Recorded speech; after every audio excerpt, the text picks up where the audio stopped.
오늘 우리에게 주실 하나님의 말씀은 성경 마태복음 6장 33절 말씀입니다. 마태복음 6장 33절 말씀.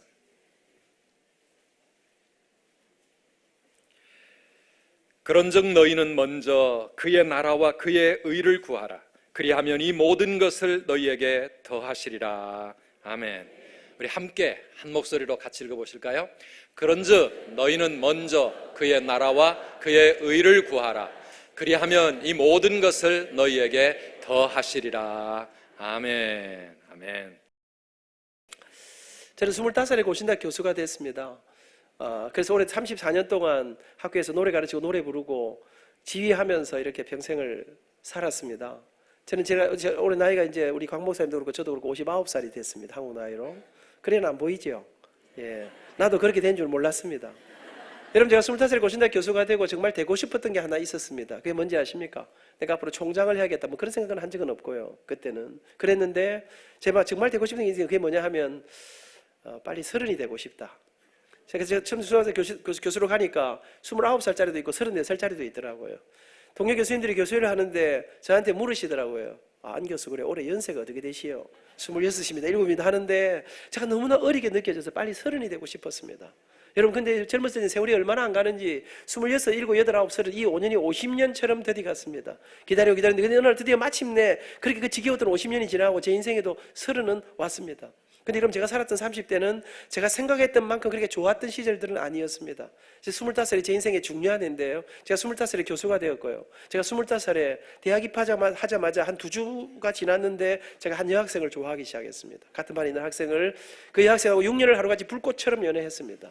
그리고 어느 날 드디어 나이도 들어가고 여자도 늙어가고, 그래서 제가 참을 수 없어 더 이상 저녁마다 헤어지는 게 견딜 수 없어 제가 결혼했습니다. 그때가 제가 25살이 되던 해였습니다. 그래서 25살이 제 인생이 중요한 해인데요. 그렇게 20살 결혼을 했는데요. 결혼하려고 하는데 그렇게 불꽃같이 연애를 하고 천신만고 그때 결혼 허락을 받았는데 제가 장가가려고 집을 얻으려고 보니까 우리 집엔 돈이 한 푼도 없었습니다. 우리 아버지 대학교 이야기도 세상 떠나시고 정말 돈 500만 원 그래서 은행에서 융자내가지고 결혼했습니다. 좀 더 자세한 이야기는 다음 기회에 하겠습니다. 여러분, 그런데 그렇게 결혼했는데 어머니를 모시고 결혼하고 2년이 지나서 아이가 태어났습니다. 제가 살았던 30대는 허리띠를 동이고 열심히 살았습니다. 그래, 내 아이들 공부만 하나 마련해 줄 수 있다면, 어머니 용돈만 좀 넉넉하게 드릴 수 있다면, 그래, 나도 좀 정말 있는 힘을 다해서 최선을 다해 살았습니다. 밤낮이 없었습니다. 입에 단내가 나도록 일했습니다. 열심히 살았습니다. 있는 서울 부산을 왔다 갔다 하면서 정신없이 살았습니다. 그렇게 열심히, 그렇게 있는 힘을 다해, 그렇게 최선을 다해 달려가던 어느 날 제가 잊지 못합니다. 연말이 됐는데요, 카렌더를 갈아 끼우려고 이렇게 턱 하는데 갑자기 제가 하다가 멈칫섰습니다. 올해가 몇 년도고, 그럼 내가 몇 살이고, 세월이 가는 줄 몰랐습니다. 그렇게 날마다 25살의 뜨거운 가슴이 대학생들이 내 친구처럼 느껴지는 그런 삶을 살았는데 그 해가 제가 40이 되던 해였습니다. 그렇게 제 인생에 10년이 쑥 지나가 40이 왔습니다.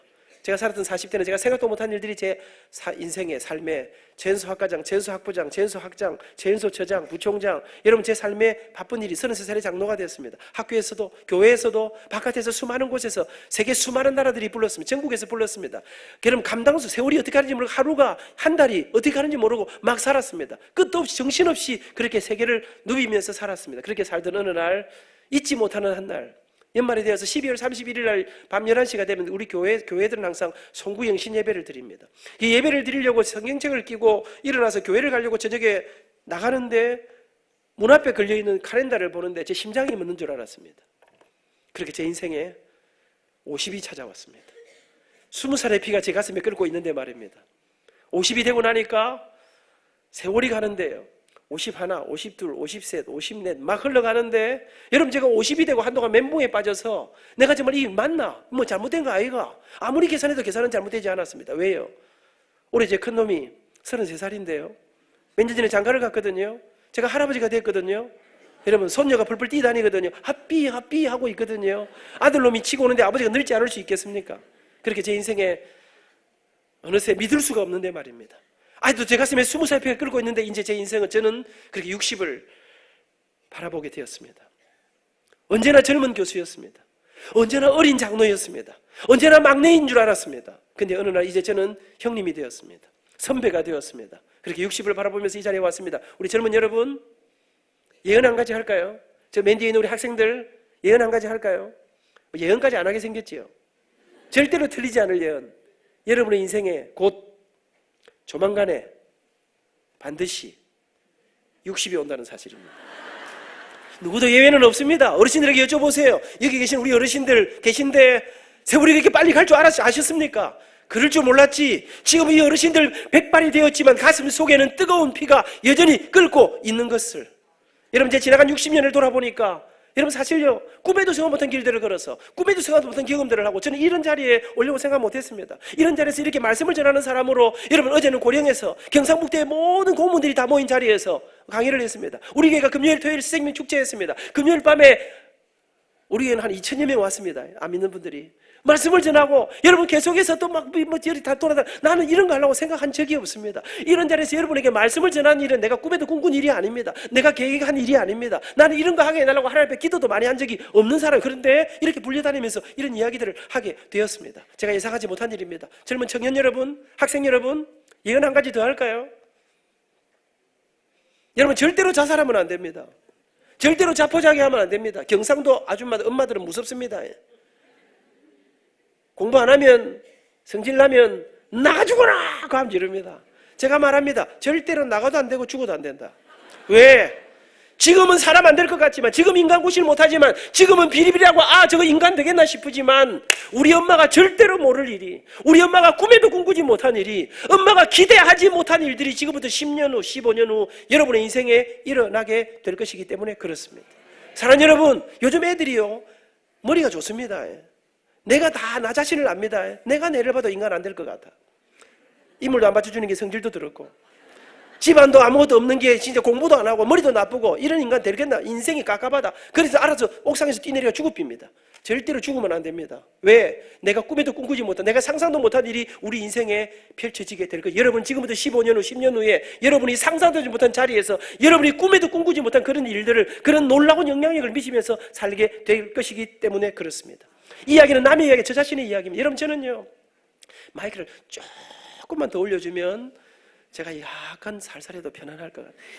약간만 올려줄 사람이 없어 보이는데 하여튼 신경 쓰면 좋겠습니다. 여러분, 제가 25살 음악과 교수가 돼서 34년 동안 노래 가르쳐 노래 부르고 지휘하며 살고 있어요. 근데 여러분, 제가 음악에서 살게 될 줄은 내 꿈에도 생각 못했습니다. 왜? 제 어릴 때 꿈은, 우리가 어릴 때는요, 남자가 노래하면, 남자가 그림 그리면, 뭐 심화가 기타 치고 드럼 치고 돌아다니면 저거는 사람 안 된다, 저건 인간 안 된다. 기타만 들고 다녀도 저거 싹수가 노랗다, 이렇게 우리가 했던 시절 아닙니까? 여러분, 제 어릴 때 꿈은, 뭐 정확히 말하면 제 꿈이 우리 아버지 꿈이었어요. 아버지가 어릴 때 항상 제게 하신 말씀, 미나 누군지 알겠습니까? 제 이름이 안민입니다. 미나, 아버지가 아무리 힘들어도 너만 뒷바라지 잡으니까 너는 커서 훌륭한 의사가 한번 돼봐라. 이북에서 피난 오신 우리 어머니 아버지, 그 시절에 우리 부모님들이, 우리 엄마 아버지만 그런 게 아닙니다. 우리 모든 부모님들이 그랬지요. 나는 고생하지만, 나는 힘들지만, 나는 어렵게 살지만 내가 내 자식들은 절대로 나처럼 힘들게 살게 할 수는 없다. 있는 힘을 다해서 목숨 걸고, 그래서 멋진 사람, 좋은 판사, 의사, 옛날에는 배 나온 사장님 되는 거 좋아하지 않았어요. 상대 나온 사장님 이런 거 원했습니다. 아버지한테 의사 되라 했습니다. 저는 어릴 때부터 아버지 말씀을 잘 들었습니다. 알겠습니다. 제가 의사가 되겠습니다. 제가 공부도 좀 잘했었거든요. 표정이 안 좋으신데 잘했습니다. 여러분, 제가 열심히 공부하면서 나는 커서 의사가 된다 생각하면 그렇게 잘했습니다. 근데 여러분, 제가 어릴 때부터 남들보다 좀 잘하는 게 하나 있었습니다. 그게 뭘까요? 제가 노래를 좀 잘했었습니다. 제가 음악에 데뷔한 건 초등학교 3학년 때였습니다. 교회에서 여름 성야교 때 독창 대회를 했습니다. 제가 첫 출전했습니다. 몇 등 했을까요? 어찌 그리 잘하십니까? 출전한 사람은 7사람밖에 없었습니다만 제가 그중에서 1등을 하고, 그때부터는 우리 교회에서 부활절, 성탄절, 추수감사절 행사만 하면 여러분, 제가요, 이 찬양대 이렇게 하지요. 제가 주일학교 다닐 때 우리 교회 찬양대가 어느 날 거룩한 성 한다고 지자쌤이 민이 네가 곡중 솔로 하라 하더라고. 초등학교 다닐 때입니다. 그럼 제가 앞주변에 나온 독창을 제가 하기 시작합니다. 나 어젯밤에 잘 때 한 꿈을 꿨네, 그 옛날 예루살렘 성에 곁에 섰더니, 솔로 하면 어른들은 뭐합니까? 뒤에서 예루살렘 이러면서 이제 백코러스를 하는데, 우리 교회는 이렇게 멋진 찬양대가 아니었습니다. 이 정도 하기 쉽지 않습니다. 그런데 여러분, 며칠 안 된 우리 조그마한 교회에서 빛나는 제 목소리만 예배당을 울렸습니다. 잊지 못합니다. 초등학교 다닐 때 아침에 학교 가면 학교에서 들어오는 스피커에서 노래소리가 들려옵니다. 우리의 소원은 통일, 꿈에도 소원은 통일, 푸른 하늘 은하수, 하얀 쪽배엔 엄마가 섬 그늘에 굴 따러 가면 아기가 혼자 남아 집을 보다가, 멋진 분위기의 목소리가 들려옵니다. 누구 목소리 들려올까요? 이런 말 해도 아직 감을 못 잡는 사람들, 인생살이가 상당히 힘드실 것입니다. 여러분 아침에 학교 갔는데 제 목소리로 노래가 쫙 들려옵니다. 기분이 어떨까요? 물론 뭐 여러분들은 그런 경험이 전혀 없으니까 잘 이해를 못 하시겠습니다만은, 여러분 제가 어릴 때부터 우리 교회에서 우리 학교에서 노래를 참 잘했습니다. 중학교 들어갔습니다. 우리 교회는 작은 교회였습니다.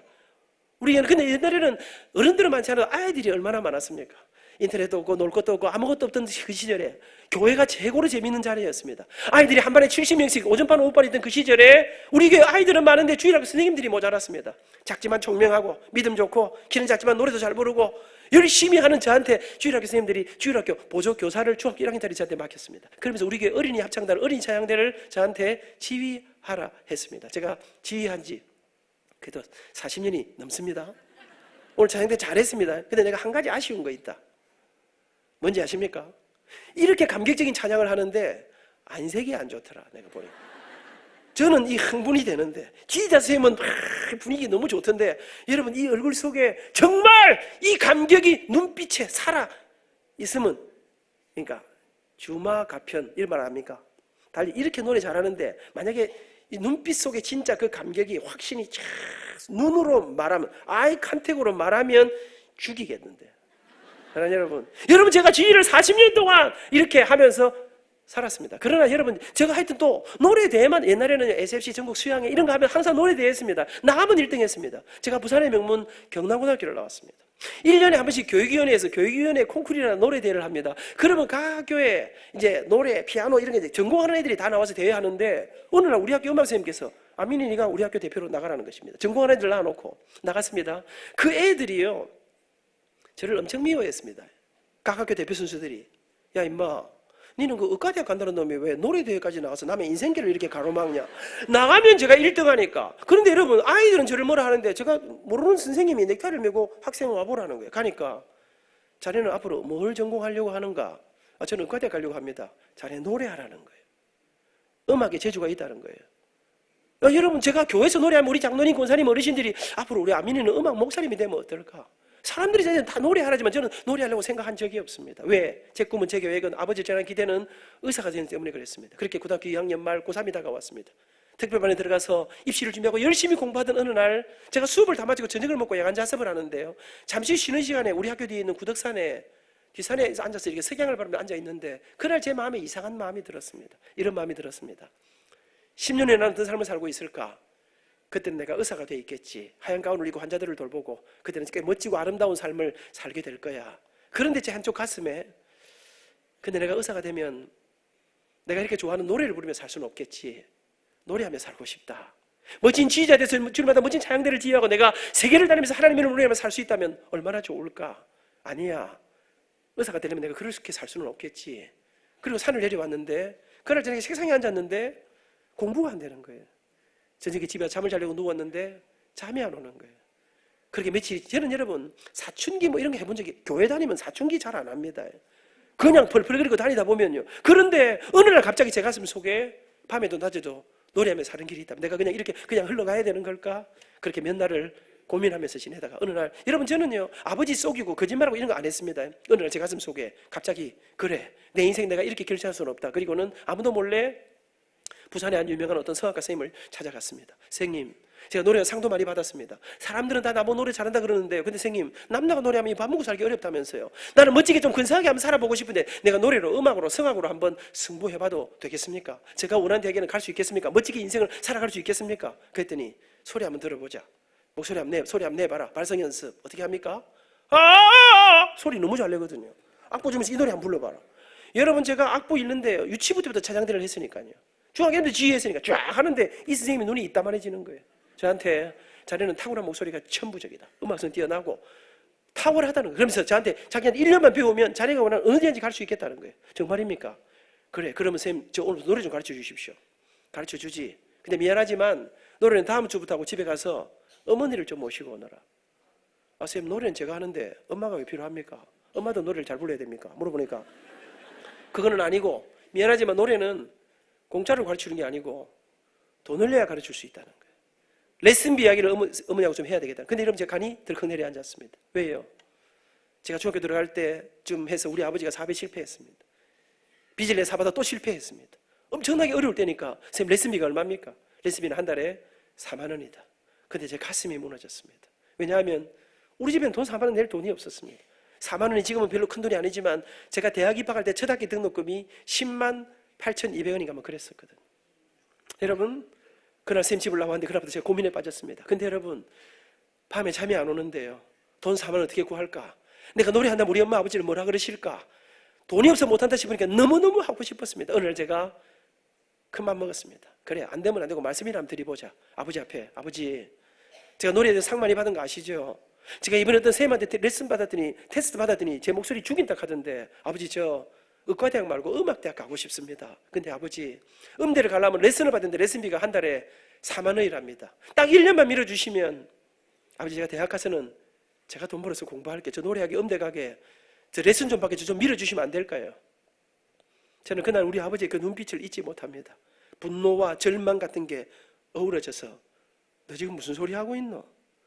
네가 노래한다고? 야 이놈아, 사내 자식이 노래해서 밥이나 먹고 사나? 엄마 아버지 고사하는 거 안 보니? 너 하나 바라보고 엄마 아버지가 지금 출고서 네가 지금 노래 음대 고3이 코앞인데 이놈아 뭐라 그랬어? 레슨? 그게 뭐 하는 기고? 아버지 일주일에 2번 한 달에 1번에 한 번으로 4만 원인데 1년만 다 진짜 공부 열심히 하고 한참 설득하는데 제 눈에 뭐 불이 번쩍했습니다. 뭐 성령님이 임하신 게 아니었습니다. 우리 아버지 주먹이 날라왔습니다. 그렇게 3일 저녁을 집안을 뒤집었습니다. 그렇게 두드려 맞았는데 아버지 저렇게 절대 안 된다는데 저는 포기가 안 되는 겁니다. 어느 날 새벽에 제가 일찍 일어났습니다. 출근하는 우리 어머니 뒤를 따라 나갔습니다. 어릴 때 우리 집이 잘 살았습니다. 우리 어머니는 집에서 우아하게 살림만 하던 분이었습니다. 근데 어느 날 집안이 기울 대로 기울자 우리 어머니는 돈을 벌어야 했습니다. 언젠가부터인가 이 봉제 공장에, 이 와이사스 만드는 공장에, 그것도 시다로 그렇게 20년 가까운 세월을 어머니는 고생하십니다. 제가 출근하는 엄마 뒤를 따라 나갔습니다. 엄마, 깜짝 놀라보시길래 눈에 도끼를 품고 어머니, 내 노래 안 시켜주면 어디 가서 확 죽을 삐기다. 여러분, 제가 엄마를 협박하기 시작했습니다. 3일 새벽에 엄마를 협박했는데 근데 어머니는 돈이 없으니까요. 미나, 네가 지금 할 수 있는 일은 공부밖에 없다. 마음 잡아라. 어머니 아버지 허락을 못 받았습니다. 저는 이 노래 속에, 이 예술이라는 것 속에 제가 제 마음 어떻게 할 수 없는 이상한 마약 성분이 있는 걸 제가 몰랐습니다. 그렇게 고3을 코앞에 놓고 나락속으로 무너져, 밤에도 낮에도 아무것도 할 수가 없었습니다. 그렇게 무너져 버렸습니다. 식구들이 저녁마다 달래는데 밤을 아무도 잠을 같이 자면서 제가 밤새도록 뒤척이니까. 근데 그러던 어느 날이었습니다. 밤새도록 뒤척이다가 잠이 들었는데 누가 저를 막 흔들어 깨워요. 눈을 떠보니까 우리 어머니예요. 미나, 따라 나와라. 나가서 말해 부르킨데 보니까 엄마가 눈이 퉁퉁 부었어요. 눈에 눈물이 묻어 있어요. 그때까지 우리 엄마는 못 주무시고 계셨던 거예요. 아들 때문에 밤새도록 고민하면서 울고 기도하고 계셨어요. 미나, 어쩌려고 이러니? 왜 이러는 거야? 정신 차려야지. 고3이 가면 이놈아 어쩌면 밥도 안 먹고 어쩌려고 이러니? 그러더니 우리 엄마가 그래, 안 되겠다. 말해봐라. 엄마가 어떻게 해줄까? 어쩌면 네가 마음 잡을 수 있는 기고 그 레슨인가 그거 뭐 어째 좀 되는 기고 말해라. 갑자기 제 귀가 번쩍 뛰었습니다. 정말이에요. 엄마 그럼 쌤 좀 만나주세요. 만나서 어떻게 할까? 그냥 쌤 말씀하시는 대로 하면 돼요. 쌤 모시고, 어머니 모시고 쌤을 찾아갔습니다. 우리 쌤께서 레슨비는 4만 원입니다. 지금 생각하니까 그 선생님 돈을 너무 많이 받았어요. 유명한 분이긴 했지만. 그러면서 선불입니다. 입시 때는 쭉 설명했습니다. 엄마는 돈이 없습니다. 근데 우리 어머니가 이상합니다. 네. 알겠습니다. 내가 곧 돈 마련해드리니까 오늘부터 내 아들 노래 가르쳐 주십시오. 저는 그날부터 노래 공부를 하기 시작했습니다. 저는 이게 무슨 학문인지 몰랐습니다. 근데 나중에 알고 보니까 우리 엄마는 안 된다 그러고 출근을 하셨습니다. 근데 하루 종일 일이 손에 잡히지가 않았습니다. 왜요? 하나밖에 없는 아들이, 목숨보다 귀한 아들이 밤잠을 못 자고 아무것도 먹고 아이가 페인처럼 무너져 갑니다. 우리 엄마가 이러다가 진짜로 내 아들이 어디 가서 콱 사고 치면 어찌할까? 저는 절대로 죽을 마음이 없었습니다. 그냥 협박했을 따름입니다. 근데 엄마는 제가 사고 칠까 싶어서 저는 그때 깨달은 거 하나 있습니다. 아, 협박하면 안 되는 게 없구나. 왜? 사랑하니까. 그날부터 어머니는 밤 10시간 넘도록 야근을 돌아오시면 새벽 2시, 3시간 넘도록 마루에서 인형도 깁고 철사도 끼우고 하나 만들면 1원.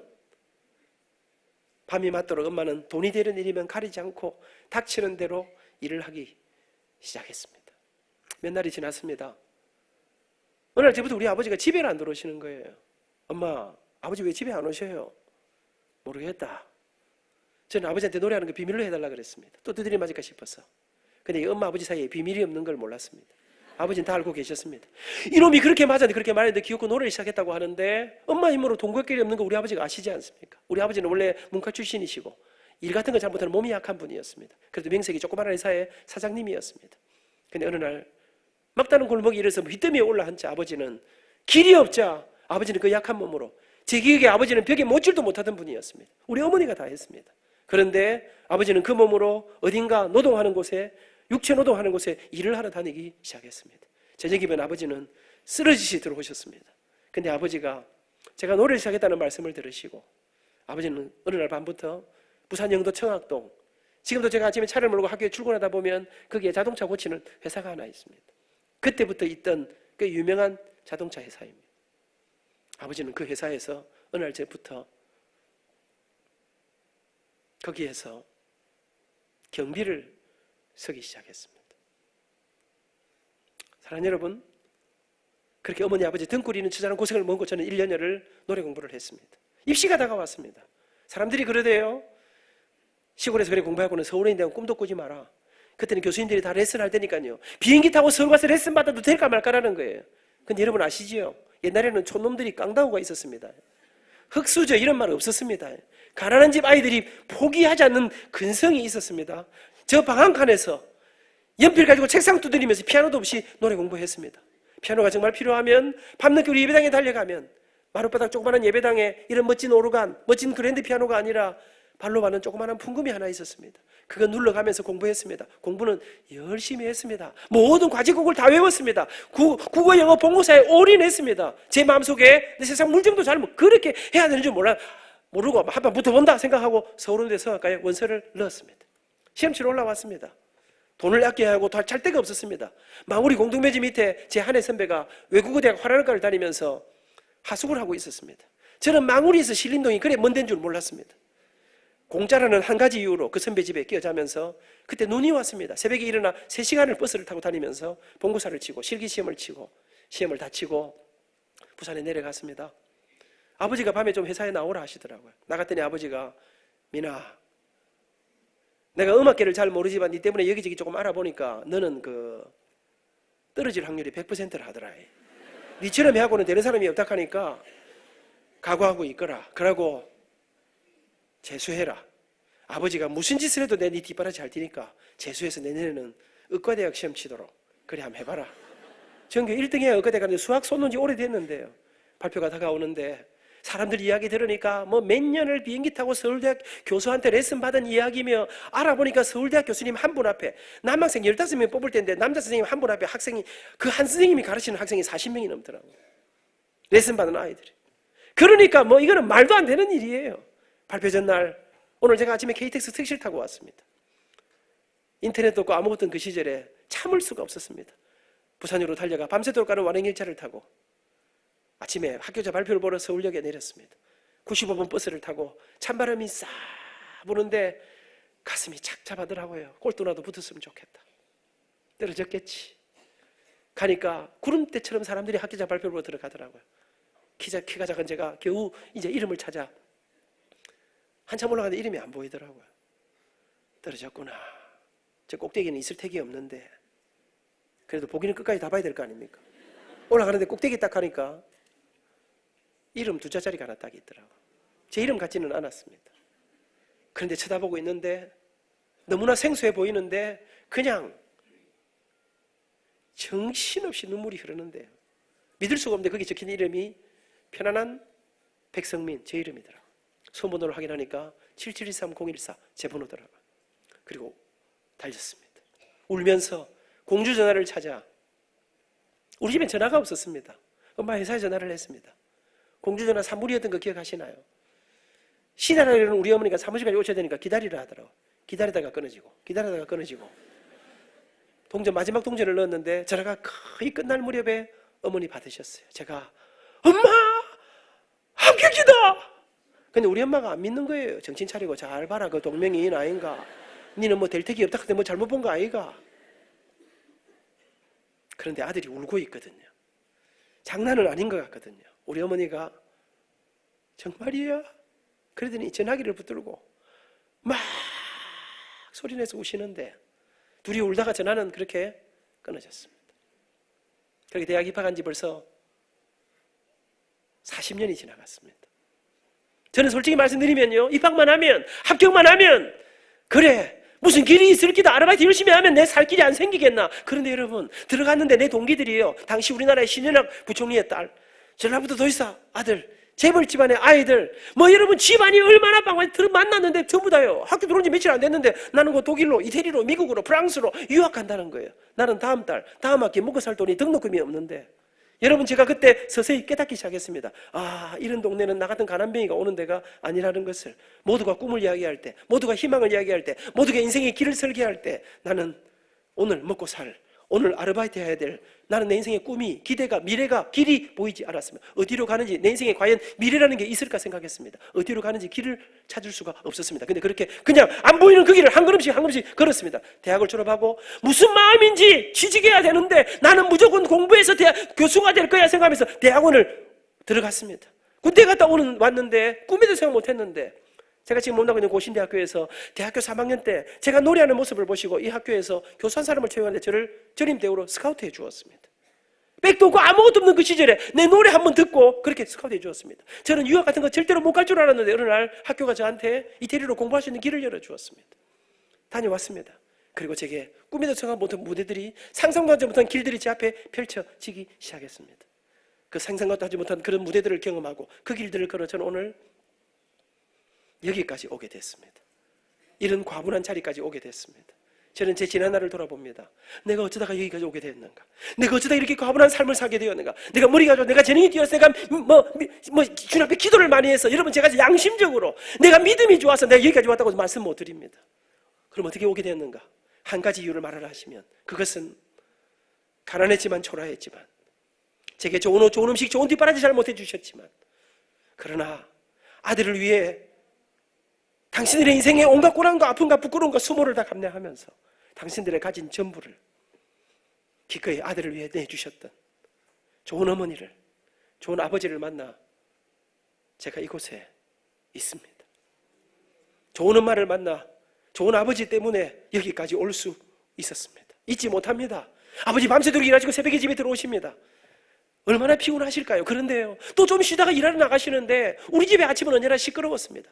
자고 있으면요, 소리가 들려요. 자다 눈을 떠보면 우리 엄마, 우리 아버지 무릎 꿇고 이불을 덮어쓰고 이러고 기도하고 계셨습니다. 우리는 그 기도 소리를 자장가처럼 들으면서 다시 꿈속으로 빠져들었습니다. 근데 여러분, 아버지 돌아가신 지 35년이 지났는데, 그때는 아버지 무슨 기도 하시는지 몰랐는데, 우리 엄마가 울면서 왜 저렇게 기도하는지 몰랐는데, 지금 제 머릿속에, 제 가슴 속에 엄마의 눈물의 목소리가, 우리 아버지의 기도 소리가 떠오르는 것은 무슨 일인지 모르겠습니다. 빚도 많고 기도 제목이 얼마나 많았을까요? 근데 우리 엄마, 우리 아버지의 기도는 돈이 아니었습니다. 내 아들 민이, 몸이 약한 내 아들, 키 작은 내 아들 하나님 도와주시고 살려달라고, 인도해달라고, 길을 열어달라고 기도하시던 그 눈물의 기도가 오늘 저를 여기까지 오게 하셨다고 저는 믿습니다. 입학식이 다가왔습니다. 저는 그날을 잊지 못합니다.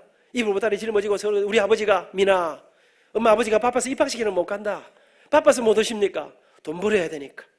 입학식에, 졸업식 때 가마 열심히 하그래. 부산역대 앞실에 보따리 짊어지고 나가는 아들 전송해 주려고 조퇴를 하고 나와서 저를 부산역에 데려다 주셨습니다. 시간이 다 됐습니다. 아버지 가야 되겠어요. 근데 엄마 아버지가 제 손을 못 놓으시, 조금만 이따 가거라, 조금만 이따 가거라. 근데 시간이 지금 아버지 이제 가야 돼요. 그래, 그럼 기도 한번 하고 떠나거라. 우리 아버지 제 손을 붙잡고 기도하시려고 하시는데, 우리 엄마는 기도 시작도 하는데 정신없이 울고 계셨습니다. 그러나 저는 마음에 큰 부담은 없었습니다. 왜요? 엄마는 원래 우니까.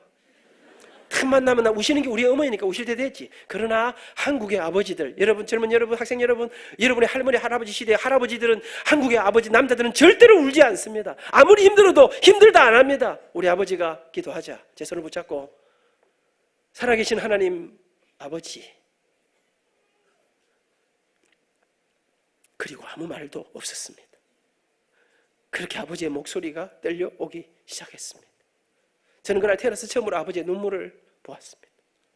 지금도 기차를 타면 자리에 딱 앉으면 제 한쪽 가슴에 수술 자국 같은 느낌이 있습니다. 그날을 생각하면 아버지에게 정말 죄송함이 있습니다. 그것은 아버지의 눈물 때문이 아닙니다. 여러분, 아버지가 우시는데요, 그럼 저도 좀 울어야 될 거 아닙니까? 근데 저는 눈물이 안 나더라고요. 저는 오히려 깊은 고민에, 왜? 우리 아버지가 기차 시간 다 돼가는데 기도를 끝도 없이 계속 하시죠. 아버지 와 이러시노? 여러분, 부모님은 자식이 떠나는 게 피눈물 흘리는 아픔인데 자식은 떠나는 게 설레임이었습니다. 우리 큰놈이 공부를 마치고 취직을 하고 27살에 군대를 갔습니다. 제가 교육사령부에 데려다 주러 갔습니다. 요즘 군대가 군대를 할 수 있겠습니까? 때리기를 합니까? 뭐라 하기를 합니까? 전화가 더 오지요. 연락도 되지요. 그래서 제가 야, 공부는 군대도 아니다. 대학교 비슷하니까 걱정 말고 갔다 오너라. 그랬는데요. 이제 딱 조금 있으니까 자, 한 1000명이 같이 들어가는데 자, 부모님들은 밖으로 나가시고 병사들만 연병장 가운데로 모이더라고요. 마음은 좀 안 됐어요. 27살 늙어가지고 빡멍이 갖고 들어가니까. 그런데 뭘 시키는 거 하니까 자, 이제 부모님에게 마지막 인사를 하고 우리는 훈련소로 들어갑니다. 각자 자기 부모님을 쳐다보라 하더라고요. 저도 눈이 작지만 제 아들은 눈이 작습니다. 그런데 1000명이 같이 가는데 자기 부모님은 자기 새끼는 보이는 거 아닙니까? 우리 집 사람은 울기 시작했습니다. 보는데 뭘 시키는 거 하니까 아들도 좀 눈빛이 이상하더라고요. 어머니 아버지 2년 동안 조국의 하늘을 이 아들이 책임질 것입니다. 그동안 평안하게 건강하게 잘 계십시오. 다녀오겠습니다. 마지막 인사를 부모님에게 드리는데 그 연병장 바닥에 땅바닥에 우리 아들들이 무릎 꿇고 아버지 어머니에게 절을 하는데 여러분 저는 제 아들이 군대 간다고 제가 눈물 날 줄 몰랐습니다. 우리 아들이 거기에 무릎 꿇고 절을 하는데 제가 눈물이 났습니다. 우리 아들 때문도 있지만 아들이 절을 하고 떠나는 아들을 바라보면서 저는 제 가슴 속에 아버지가 생각이 났습니다. 그때는 몰랐습니다.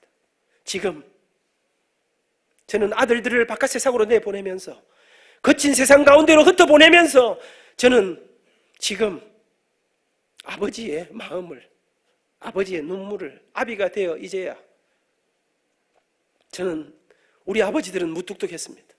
우리 아버지들은 비교적 딱딱한 분들이었어. 그러나 그들의 가슴 속에 표현하지 않냐는 뜨거운 눈물들이 여전히 그분들에게도 흐르고 있었던 것을 저는 기억합니다. 그래도 우리 아버지가 기차 시간 3분을 남겨놓고 아슬아슬 기도는 끝내주셨습니다. 그날 이후 뒤도 안 돌아보고요. 아버지가 밑에 붙들고 올라갔습니다. 그게 아버지하고 마지막 이별하는 날인 줄도 몰랐습니다. 올라갔습니다. 어머니 아버지의 고생은 빚이 줄어요. 점점 늘어만 갑니다. 저도 새벽 4시부터 일어나 아르바이트랑 온갖 일을 하면서 열심히 살았습니다. 그렇게 대학교 1학년이 끝나고 2학년이 기적처럼 우리 가족들의 희생 가운데 저만 공부했죠. 12월 중순이 돼서 방학하고 이제 잠시 부산 내려갈 건데 갑자기 부산에서 전보가 날라왔어요. 빨리 내려오라는 것입니다. 밤 기차를 타고 내려가 새벽에 집에 들어갔더니 사람이 아무도 없어요. 집에 물어보니까 우리 아버지가 며칠 전에 회사에서 쓰러지셨다는 거예요. 보건병원에 달려가보라 해서 갔습니다. 아버지는 의식을 잃고 누워 계셨습니다. 아침 의사선생님을 만났더니 의사선생님께서 말씀을 못 하시는 거예요. 우리 아버지 어떻게 해야 됩니까? 그랬더니 병원에서 해줄 수 있는 일이 없다는 거예요. 장례치를 준비하라는 거예요. 그러면서 하시는 말씀이 근데 이 정도가 되려면 그동안 얼마나 아프고 얼마나 힘들고 자각증세가 있었을 텐데 어떻게 치료를 안 하고 이 지경이 됐어? 이 지금 아무 손쓸 수 없는 이 상황에서 오느냐는 거예요. 제가 내려와서 엄마 아버지 안 아팠어요. 왜 치료를 빨리 안 했어요? 어머니는 우시기만 하는 거예요. 알고 보니 아버지는 당신 몸이 안 좋은 걸 알고 계셨어요. 심각한 걸 알고 계셨어요. 그런데 아버지는 지금 내가 병원에 들어가면 내 아들 공부도 집안도 여러분 아십니까? 우리 부모님 세대는 여러분의 할머니 할아버지 세대는 당신들의 목숨을 걸고 우리를 키우시고 이 나라를 세웠습니다. 그래서 우리가 이런 풍요로움을 누리고 있는 것입니다. 여러분 하늘이 버린 소식 앞에 몇 날을 밤을 지새우면서 아버지 간호를 했습니다. 그러다가 제가 지쳐서 아버지 침대 기대에 잠이 들었는데 느낌이 이상하더라고요. 누군가가 제 손을 이렇게 꼭 잡고 있는 눈을 떠보니까 아버지 의식이 돌아왔어요. 민아 너 얼굴이 왜 이러니? 너 왜 이렇게 말랐니? 밥은 제대로 먹니? 아버지 저는 괜찮아요. 아버지 어떠세요? 우리 아버지 그날 말씀을 제대로 못 하시면서 그렇게 밤이 깊어갔는데 한숨만 내쉬면서 밤이 깊어갔습니다. 근데 아버지가 민아 예 아버지 내가 아무래도 내 몸이 이상해. 내가 오늘 의식이 있을 때 나한테 꼭 좀 해야 될 말이 있구나. 그러나 아버지가 제게 마지막 유언을 하기 시작했습니다. 민아 너무 미안하다. 아버지 사업에 실패하고 이렇게 너를 힘들게 만들어서 제대로 뒷바라지 못해서 너무 미안하구나. 근데 민아 명심하거라. 앞으로 우리 집안에 이 어려움은 아마 한동안 계속될 기다. 그런데 그 모든 빚, 그 모든 문제, 그 모든 것들은 일단 어머니한테 다 맡기거라. 그리고 너는 어떠한 경우에도 절대로 엄마 도와준다. 지금 돈벌이나 딴짓하면 너도 우리 집도 앞길은 없는 거란다. 명심하거라. 어떠한 경우에도 절대로 공부를 포기하지 말아라. 민아, 포기하지 않으면 길이 있대. 포기하지 않으면 하나님이 네 길을 반드시 인도해 주실 기다. 그러면서 아버지가 내가 의식을 잃거든 내가 말을 하지 못하더라도 내 곁에서 계속 찬송을 불러다오. 그리고 아버지는 그날 이후 한 3주간 동안 죽음의 극한 고통과 사투를 벌이시다가 그 이듬해 1월 4일 새벽 아버지는 우리가 부르는 그 찬양 속에 세상을 떠나 그렇게 천국에 가셨습니다. 그날 이후 어머니의 고생은 뭐 말로 할 수 없었습니다. 근데 여러분 제가 시근이 멀쩡한 아이 아닙니까? 제가 어머니가 엄마 내가 아무래도 학교를 좀 쉬고 엄마를 좀 도와드려야겠어요. 근데 우리 어머니가 지금까지 큰 소리 한 번 안 내시는 어머니가 불호령을 아버지 말씀 기억 못하냐는 거예요. 가서 너는 공부를 하라는 엄마 알아서 한다는 거예요. 서울에 올라왔지만 가슴이 답답했습니다. 어떻게 해야 될지 모르게 안절부절하면서 하루하루 지나던 어느 날 주일 아침이었습니다. 제가 여의도 있는 교회를 다녔습니다. 아침에 교회를 갔는데 우리 집사님 한 분이 안 선생 여의도 어느 아파트 한 가정에 어떤 제재사의 전무님 집이 있는데 아이가 셋이 있는데 이 집에서 가정교사를 찾는다는 거예요. 그런데 조건이 너무 좋아. 이 세 아이를 가르치면 입주과정에서 재워주고 먹여주고 돈을 주는데 이 돈 받으면 내가 엄마한테 돈을 제법 많이 보낼 수가 있었습니다. 한꺼번에 모든 문제가 다 해결됩니다. 집사님 나 그 집에 꼭 좀 가게 해주세요. 그리고 인터뷰를 하고 그 집에 들어가서 몇 년을 살게 됐습니다. 죽는 줄 알았습니다. 왜요? 제가 이 집에 들어갔는데요 제가 한 가지 거짓말하고 들어갔어요. 어르신들 잘 모르시는데 수학에 1이 있고 2가 있습니다. 수학 1은 인문계, 예능계 이런 데 가는 사람이고 수학 2는 공대, 뭐 이런 데, 뭐 의대 가는 사람이에요. 근데 여러분 제가 본고사가 국어 영어만 있었기 때문에 딱 수학 손 끊고 국어 영어에 올인했습니다. 그런데 이 집에 들어갔는데 고등학생 둘이 가는데 이 두 아이가 이과를 간다는 거예요. 제가 그랬어요. 내가 왕년에 의과대 가기 때문에 다 가르칠 수 있다 했습니다. 근데 오랜만에 보니까 모르겠는걸요. 저는 여러분 그 집에 살 동안 하루에 4시간 이상 자본 적이 없습니다. 왜? 나는 이 집을 포기할 수 없었습니다. 이 집을 나오면 내가 엄마한테 돈을 보낼 수가 없었기 때문입니다. 4시간 야속해요. 1시 반에 잠자리 듭니다. 빨리 자야지. 그런데요 잠든 것 같지도 않은데 따르르 아침입니다. 못 일어나겠어. 일어날 때마다 이러다 내가 죽는 거니까 잠도 못 자고 살아보기도 죽지는 않습니다. 그렇게 열심히 살았습니다. 그런데 이 집 식구들이 교회를 안 다녀서 제가 전도를 했습니다. 아줌마 아저씨 얘들아 나 따라 교회 안 갈래? 전도가 쉽습니까 어렵습니까? 오늘 여러분 한번 모시고 나오려고 우리가 생쇼를 한 거 아니겠습니까? 그런데 이 식구들이요 그 식구들이 저를 좀 이뻐했어요. 별말 했는데 그럴까 따라 나오기 시작했습니다. 근데 보통 교회 처음 나올 때 어쩝니까? 딱 한 번만 간대. 두 번 가져가면 니하고 앞으로 안 놓는 뭐 이러고 안 오십니까? 그런데 이 식구들이 딱 나오자마자 물론 교회 바로 옆에 있었는데 나오자마자 낮 예배도 나오고 저녁 예배도 나오고 수요일 날도 나오고 이 까다가다 내보다 더 열심히 하려고 그랬습니다. 그런데 아저씨하고 아이들은 부끄럽다고 제 뒷자리에 쭉 왔는데 이 집에 안주 전에 윤씨 아주머니 제 생에 잊을 수 없는 제가 재작년에 영등포에 있는 영등포교회 집회를 왔는데 지금 그 교회 은퇴하신 권사님이십니다. 극성파 아줌마인데 저를 참 좋아하셨습니다. 이 아줌마가 제가 지휘자라서 맨 앞자리에 딱 와 여의도 우정빌딩 4층이니까 가깝습니다. 앞자리에 왔는데요 첫날 나는 생각에 사실요 이 아줌마 다시는 교회 안 나온다면 어쩌고 생각. 그게 왜요? 우리 목사님은 설교를 엄청 길게 하는 분이었습니다. 11시 시작하면 12시 40분 뒤에 설교 끝나는 분이었습니다. 거기다가 웬 과하면 그래 지르겠습니까? 거기다가 여의도 한복판에다 경상도 사투리로 막 해대는데요 침이 막 날라오는데 길다 재미없다. 또 신학적으로 얼마나 깊이 합니까? 그런데 이 아줌마가 그날 첫날 와서 막 엄청 은혜 받은 거예요. 나와서 그래 제가 당장 성경 찬송 사드렸습니다. 교회 집회 다 나오는 거예요. 어느 날 제가 학교 갔다 와가지고 저녁을 먹으려고 식당에 앉았더니 이 아줌마가 밥을 차려주면서 저한테 안 선생 질문 하나 있어. 뭔 질문입니까? 교회는 말이야 새벽 기도는 며칠에 한 번씩 하는 거야? 이렇게 물어보는 거예요 제가. 그런 거 왜 물어보세요? 이랬더니 아니 안 선생님 우리 집에 온 다음 그 와중에 제가 새벽 기도를 다녔거든요. 아니 어디 가는 겁니까? 성지를 들고 갔는데 이게 매일 가지도 안 하고 어떤 주는 화요일로 가고 어떤 주는 금요일 가고 이러니까 처음 오신 여러분 새벽 기도를 매일 하고 있습니다. 그래서 제가 하기는 맨날 하는데 왜 그러세요? 했더니 안 선생님 나도 내일부터 새벽 기도도 한번 가보고 싶은데 내가 혼자 가라니까 좀 그래. 안 선생님 좀 나하고 같이 가줄 수 있겠어? 이 아줌마가요 새벽 기도 일하기가 얼마나 힘드는지 지금 잠잘 시간 없는데 지금 나는 못 가니까 혼자 갔다 오세요 이러고 싶은데 이 아줌마 전도한 사람이 저 아닙니까? 그래서 제가 조금 부담스러워서 그래 새벽 기도 그래 자주 가겠나 뭐 가끔 가겠지 별 생각 없이 그러자 했습니다. 그런데 이 아줌마 그날부터 제가 서울에 있는 날은 단 하루도 빠짐없이 매일 새벽 4시 40분이 되면 문을 두드리는데 사람이 졸도하겠는 거예요. 저 못 살겠어. 근데 나중에 알고 보니까 이 아줌마는요 초저녁 잠이 많은 사람이라 자기는 8시에 돼 주무시는 거예요. 나는 1시에 자는데, 여러분 제가 그때 깨달은 게 하나 있습니다. 이게 전도를 잘못하면 인생이 고달파지는 수가 있고. 오늘 처음 오신 여러분은 우리가 무리하지 마시기를 부탁드리겠습니다. 근데 아십니까? 새벽기도가 일하기가 조금 부담스러워서 그렇지, 간혹은 제법 괜찮은 동네입니다.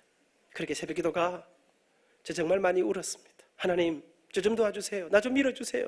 나도 앞으로 출세하고 돈 많이 벌면 내가 하나님 은혜를 잊지 않고 살겠습니다. 하나님은 약자 편 아니십니까? 석계의 절마 저거는 우리 교회 담임 목사님 아들이었습니다. 자기 아버지가 목사님이니까 밀어주고 땡겨주고 기대주고 오만 거 다 할 거 아닙니까? 하나님, 나를 밀어줄 아버지가 안 계십니다. 초라한 우리 엄마가 저 영도 총구석에서 오늘도 이 아들 하나 바라보고 있는데, 하나님, 나 빨리 가서 우리 엄마 모시고 살게 해주세요. 제가 새벽마다 많이 울었습니다. 그런데 전혀 도와주는 느낌이 없었습니다. 여전히 힘들고 여전히 어렵고 여전히 깝깝했습니다. 그러던 어느 날이었습니다. 그날도 아줌마하고 새벽기도를 갔습니다. 목사님 설교 끝나고 부르고 각자 기도하라 하시는데, 기도하려고 하는데 기도가 안 되는 거예요. 제 마음속에 그날 아침에 하나님이 저한테 말씀을 하시는데요, 무슨 마음이 드는 거예요? 하나님 뭘 하시는 거 하니까 하나님이 저한테 딱 시비를 거는 것 같은데, 안민아, 너는 근데 맨날 그 기도할 때마다 뭐 이렇게 불만이 많고 달라는 게 그래 많냐? 네가 가진 것을 먼저 하나님 앞에 먼저 내놔봐라. 그러면 하나님이 너를 밀어주니 땡겨주니 할까 아이가. 여러분, 제 한쪽 가슴에요, 뭔가를 내놓으라는 마음이 들어오는데 내 한쪽 마음에는 열불이 확 터졌습니다. 왜요? 하나님, 뭐가 있어야 내놓을 거 아닙니까? 뭘 주놓고 내려 아무것도 없는데, 나는 진짜 가진 게 없었거든요. 그날 아침에 열받아가 기도 잡치고 집에 갚았습니다. 그런데요, 여러분, 기도가 안 된다 이런 거 아십니까? 기도가 안 되면 눈만 감으면 내놔라 이게 나오는데, 이게 열흘이 가고 한 달이 가고 오늘 가는데 미치겠어. 제가 어느 날 새벽에 이게 폭발해 버렸습니다. 기도하려고 씨름하다가 제가 벌떡 일어났습니다. 내일부터 새벽 기도 안 간다, 이제 가봐야 되지도 않는 거. 집에 갚았습니다. 근데 여러분 아십니까? 새벽 기도를 매일 가는 사람은요, 내일 하루 안 가고 푹 자야지 이러면 더 일찍 깨집니다. 그 다음날 새벽에 4시도 안 된 눈이 딱 떠졌습니다. 근데 나 갈 마음이 없었습니다. 누워있는데 제 가슴 속에, 이런 인생 이렇게 살아서 무슨 희망이 있겠노? 눈물이 콱 쏟아지려고 하는데 이불 뒤집어서 누워 있었습니다. 근데 4시 40분이 됐습니다. 우리 아줌마가 문을 두드리기 시작했습니다. 제가, 아줌마, 저 오늘은 못 가요. 근데 우리 아줌마가 문을 딱 열고 들어오더라고요. 저한테, 안 선생이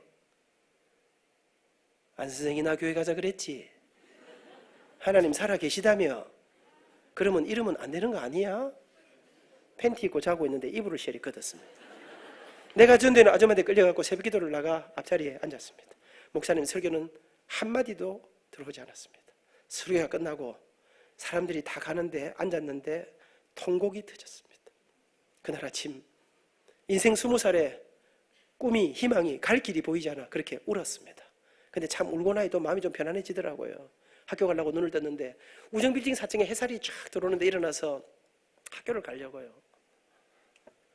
나가는데, 너무나 처량하게 나가는데 문고리를 딱 잡고 나가려고 하는데 갑자기 제 머릿속에, 그래, 맞아, 그렇구나, 지나간 몇 달 동안 그렇게 싫어하고 고민하고 고통해도 생각하지 않던 제가 가진 한 가지가 딱 떠올랐습니다. 그게 무엇입니까? 저는 어릴 때부터 승부근성이 강했습니다. 저는 맡았다 하면 최선을 다합니다. 내게 맡기기 전에 맨날 밤을 지새워도 해내고야 맙니다. 오늘도 좀 열심히 하는 거 안 같습니까? 예. 여러분, 제가 그래, 내가 다른 거 알 거 없지만 제가 어릴 때부터 내가 찬송만 부르면, 노래만 하면 우리 권사님 어르신들은 정말 제 찬양 울면서 제 찬양을 들으셨습니다. 제가 특별히 할머니들에게 특별한 인기가 있었습니다. 여의도 권사님들이 제게 너무나 많은 사랑을 베풀어 주셨는데, 근데 저를 그렇게 이뻐하시고 사랑하시는 우리 어르신들 가운데 한 분, 두 분 노안으로 무릎이 안 좋고 허리가 안 좋으셔서 예배 드리러 못 나온 분들이 생기기 시작했습니다. 제 마음속에 찾아가자, 지금부터 우리 교회 안에 편찮은 분 생기면 찾아가서 기도해드리고 다리 주물러드리고 찬송 불러드리면 얼마나 좋아하시겠노? 저는 그때부터 제 아내와 함께, 그때는 아직 제 아내는 아니었습니다. 대학 동기동창 연애할 때였습니다. 안민과 정진이의 주옥 같은 사랑의 이야기는 다 함께 하도록 그렇게 하겠습니다. 저는 주일날 점심 못 먹었습니다. 우리 교회가 여의도 상가에 있어가지고 밥을 못 해줬습니다. 새벽기도 마치고 주일학교 교사하고 11시 예배 차인데 지휘하고 나면 교회가 이제 빵, 우유 줍니다. 그거 먹고 기타 들고 여의도 한양 쇼핑센터 불꽃처럼 노방전도 하고 대학부 마치고, 그러면 저녁 예배 전에 비는 시간에 우리 교회 아픈 사람들 찾아다녔습니다. 여러분, 저는요 그냥 갔습니다. 무슨 제가 신유의 은사가 있는 것도 아니고 그냥 갔는데 가는 곳마다 이상한 일들이 일어나기 시작했습니다. 여러분, 제가 가서 잊지 못합니다. 혜련이라고 우리 대학부 후배인데요, 딸이 넷이에요. 아버지가 말기암으로 돌아가신 이 아버지가 가족들을 그렇게 핍박했던 사람이에요. 그런데 제가 찾아갔어요. 갔는데 복수가 차가 배가 이런데 얼굴이 새카만데 그렇게 핍박하는 이 사람이 가보니까 뭐 이제 말도 못해. 링구도 마지막 날이 딱 갔습니다. 가니까 딱 돌아가시겠더라고요. 제가 어르신 집에 식구들이 다 울고 있습니다. 왜 우는지 아십니까? 대단히 죄송합니다만 어르신은 예수님을 안 믿기 때문에 돌아가시면 조금 찝찝한 동네로 가시도록 되어 있습니다. 다른 식구들은 예수 믿고 천국 가는데 그 동네하고 이 동네를 한번 갔다 하면 다시는 못 만나도록 되어 있습니다. 그래서 온 가족들이 아버지하고 영원히 이별할 날이 다가와서 섭섭해서 울고 하니 있습니까? 그런데 어르신, 사람이 왜 죽는지 아십니까? 죄 때문에 죽습니다. 그 누구도 이 죄 문제를 해결해 줄 수 없는데 영원한 죽음 속에 빠지게 되는데, 근데 우리 하나님께서 당신이 이 죽어가는 이 세인들을 살리기 위해서 당신의 아들 예수님을 이 땅에 보내시고 그 예수님이 십자가를 지고 생명의 보혈로 우리의 죄값을 대신 치루어 주셨습니다. 그 예수님을 믿기만 하면, 내가 죄인인 것을 고백하고 내 죄를 예수님 앞에 모두 맡겨드리기만 하면, 그 주님을 나의 구주로 고백하게 영접하기만 하면 우리 주님께서 아버님의 인생을 영혼을 책임져 주실 것입니다. 제가 그분 앞에서 노래 두 곡을 불렀습니다. 아버지 돌아가시고 한 10년 동안 부르면서 울었던 노래를, 험한 세상 나그네 길 나의 맘이 고날 때 사랑스런 주의 손길 내 맘을 항상 두드리네. 주 예수를 내가 안 뒤 나의 죄짐 벗었네. 영원토록 감사하며 늘 주께 영광 돌리리라. 오 예수 나의 생명. 이분이 울기 시작했습니다. 그 눈물이 통곡으로 바뀌었습니다. 가족들이 같이 울었습니다. 그 다음 주일날 이분이 세례를 받았습니다. 꼼짝도 못하는 중환자라 집에서 세례 줄 수 있다 했는데 내가 예배당에도 한번 못 나가보고 예수님 얼굴을 무슨 낯으로 뵙겠노? 오늘 처음 오신 여러분, 일단 예수님 앞에 체면은 체링깁니다. 여러분, 이분이 들것에 지어서 강단에 눕혀놓고 세례 베푸는 그날 우리 교인들이 다 울었습니다. 의사쌤이 그러대요. 말기암의 고통 속에 아파하다 죽는다 그랬는데 통증이 사라졌습니다. 나흘을 살았습니다. 나흘 더 사는데 이 나흘 동안 이 사람이요, 예수 믿는다는 여러분, 이거는요 단순히 교회 나와 앉아있는 정도가 아닙니다. 이분이요 대구를 중심으로 자기 친지들을 다 불러 모았습니다. 그 가문 대부분이 다 예수 믿기로 결정했습니다. 식사 시간마다 자기 술 친구, 담배 친구, 도박 친구들에게 자네들 암 걸리고 예수 믿을 건가 지금 믿을 건가? 사람은 죄 때문에 죽는데 우리 예수님이 우리를 위해서 십자가를 지, 그분을 믿기만 하면 된다네.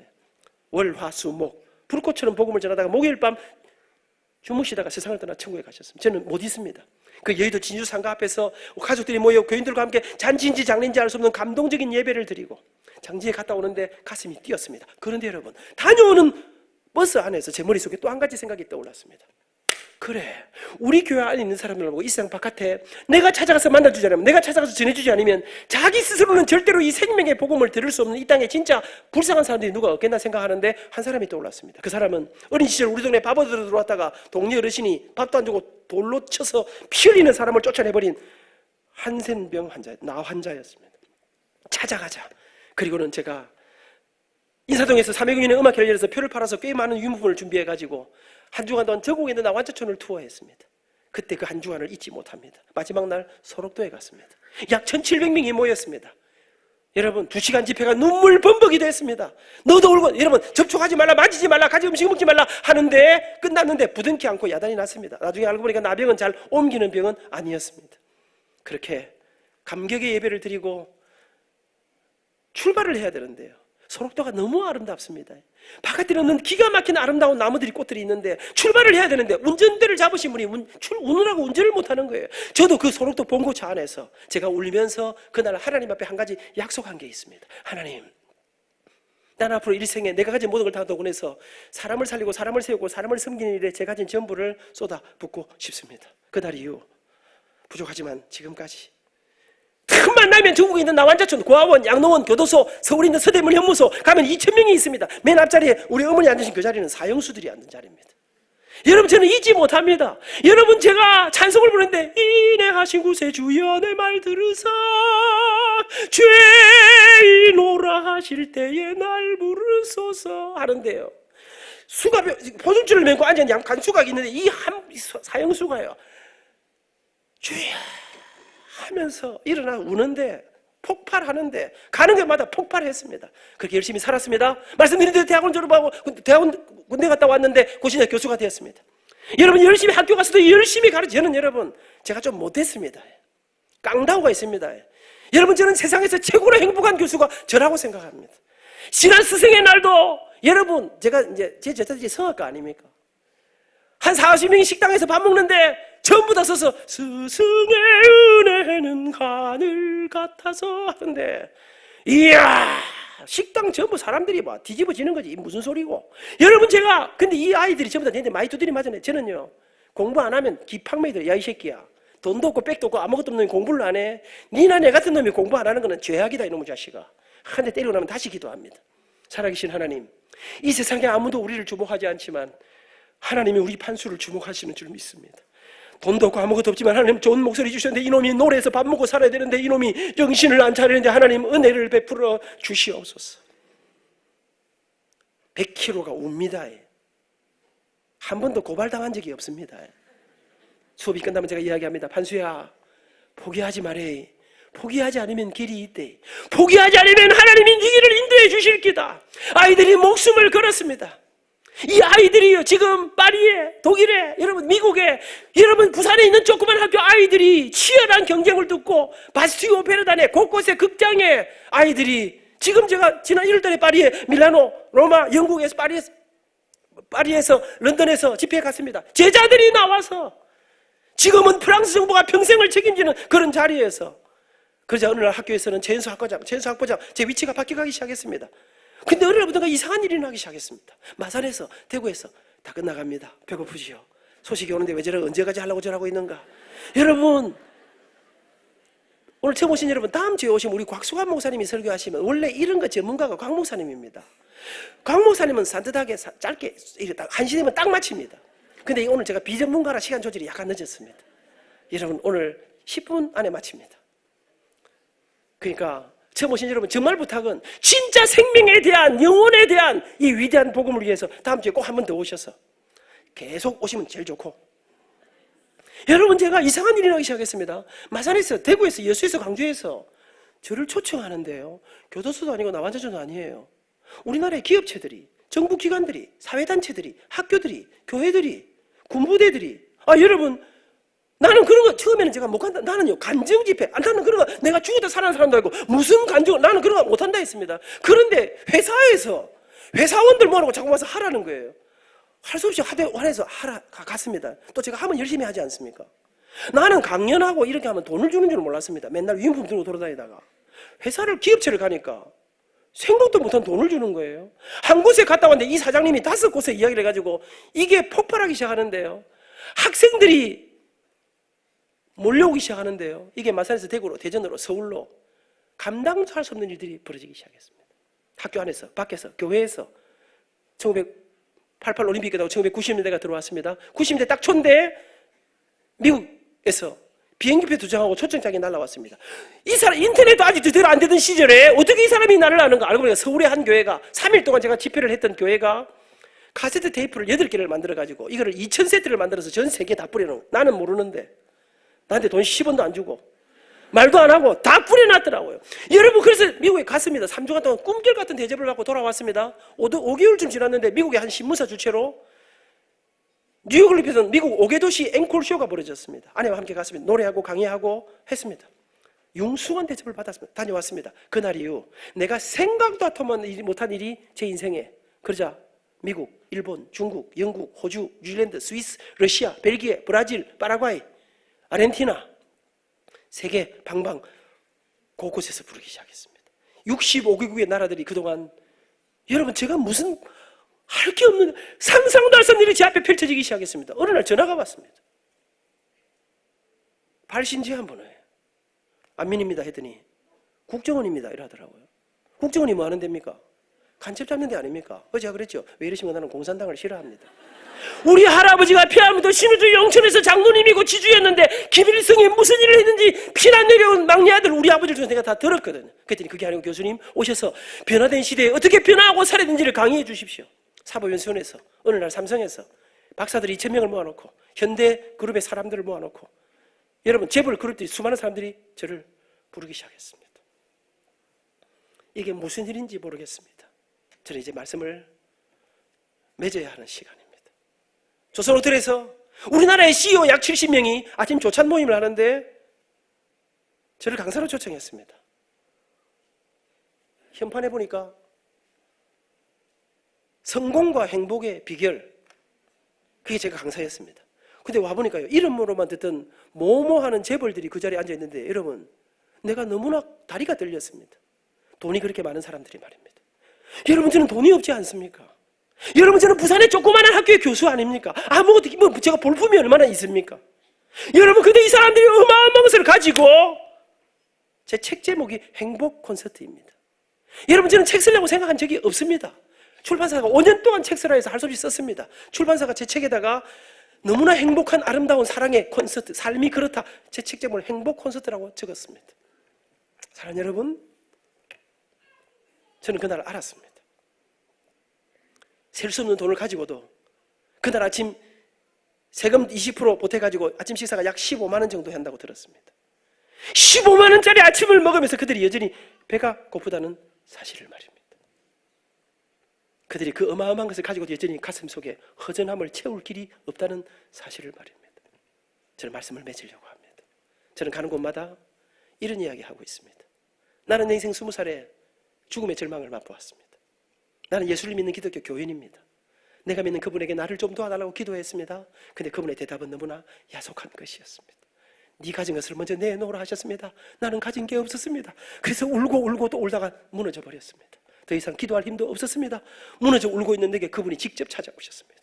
그분이 내 눈물을 닦으시면서 나는 내가 가진 게 없는 줄 알았는데 그분은 내 가슴 속에서 노래라고 하는, 젊음이라고 하는, 열정이라고 하는, 부지런함이라고 하는, 이 세상에 아무도 손잡고 싶어 하지 않은 사람에게 손을 내미는 긍휼이라고 하는, 위로라고 하는, 섬김이라고 하는, 나눔이라고 하는, 사랑이라고 하는, 내 작은 노래 속에 내 작은 사랑과 섬김과 내 작은 예수 그리스도의 십자가의 생명의 믿음을 담아 이 땅의 절망의 사람들에게 나눠주던 어느 날, 내 인생길을 돌아보니 그 지긋지긋한 빚들은 사라지고, 나는 집 같은 거 사게 될 줄 몰랐습니다. 집도 사고, 저는 우리 어머니 86, 우리 어머니 85, 우리 장모님 두 분을 모시고 두 아들을 키우고, 어느 날 제게 인터넷 두드려 보니까 제법 안민이 이야기도 많이 나오고, 여러분, 저는 그러다가 어느 날 제가 깜짝 놀랐습니다. 그렇다, 내가 울면서 주저앉기 전에 이미 어릴 때부터 우리 예수님께서는 내게 안민아, 돈 때문에 울지 말고 정말 중요한 걸 붙잡으면, 본질을 붙잡으면 나머지는 내가 다 책임지마 말씀하셨는데, 여러분, 그래서 저는 가는 곳마다 마지막에 언제나 소개하는 성경 구절 한 구절이 있습니다. 그것이 어디든 그것이 바로 오늘 읽었던 본문입니다. 그런즉 너희는 먼저 하나님의 나라와 하나님의 의를 구하라. 진짜 중요한 걸 구하라. 영원한 것을 구하라. 본질적인 것을 구하라. 그리하면 이 모든 것을 너희에게 더하시리라. 사랑하는 여러분, 예수님을 믿기만 하면, 예수님이 나의 구주인 것을 고백하기만 하면, 내가 죄인인 것을 고백하면 우리 지금이 영원한 천국을 우리에게 선물로 주십니다. 그런데 여러분, 그 선물뿐 아니라 이 땅에 살아갈 동안 하늘의 능력을, 하나님의 능력을 이 땅 가운데서, 여러분, 그 능력을 이 땅 가운데서 누리면서 살아갈 수 있는 것입니다. 그 주님의 기적의 능력을 경험하며, 여러분, 예수를 믿으면 주님의 놀라운 은혜가 이 땅 가운데서, 사람들은 말합니다. 야, 예수 믿으면 떡이 생기냐 밥이 생기냐. 모르십니까? 예수 믿으면 떡도 생기고 밥도 생기는데, 교회 오면 맨날 밥 주는 것을 말하는 것이 아닙니다. 오늘 끝나면 점심 드립니다. 그러나 그것을 말하는 것이 아닙니다. 진짜 중요한 능력, 여러분, 아무것도 가진 것 같지 않지만 진짜 부유함을 누리고, 여러분, 낮은 것 같으나 정말로 위대하고 놀라운, 제가 금요일 저녁에 약 1000여 명의 우리 새로 오신 분들 앞에 집사람하고 노래 하나 불렀습니다. 그 노래 가사 중에 이런 가사가 있습니다. 저 높이 솟은 산이 되기보다 여기 오름직한 동산이 되길, 내가 아는 길만 비추기보다는 누군가의 길을 비춰준다면, 내가 노래하듯이 또 내가 얘기하듯이 살 길 난 그렇게 죽기 원하네. 삶의 한 절이라도 그분을 담기 원하네. 사랑 그 좁은 길로 가길 원하네. 예수 그리스도, 오늘 처음 오신 정말로 우리가 사랑하고 사모하고 기도하던 VIP 여러분, 예수 그리스도 안에 소망이 있습니다. 우리 교회가 여러분과 함께 이 아름답고 놀라운 천국의 삶을 이 땅에 살아가고 영원한 손까지 함께하는 이 길들을 여러분과 함께 가고 싶어. 사위가 따님이 우리 어머니와 함께 이 길을 가고 싶어 기도하며 이 자리에 여러분을 모셨습니다. 순간의 선택이 영혼을 좌우합니다. 우리 교회가 여러분을 영혼을 향한 아름다운 친구가 되어 드리겠습니다. 오늘 주님 앞에 손을 내미시기만 하면, 혹시 여러분 가운데 나는 술이 너무 좋아서 못 온다, 술 푹푹 잡수시면서 오시면 되겠습니다. 담배는 못 잡고 푹푹 피시면 되겠습니다. 별거 아닙니다. 사랑하는 여러분, 우리 주님과 함께 다시 새로운 영혼을 향한 아름다운 여정을, 위대하고 놀라운 능력의 삶을 살아가는 여러분과 여러분의 자손들에게 위대한 신비로운 삶을 선물하며 살아가는 축복의 삶을 출발하는 아름다운 될 수 있기를 축복합니다. 감사합니다.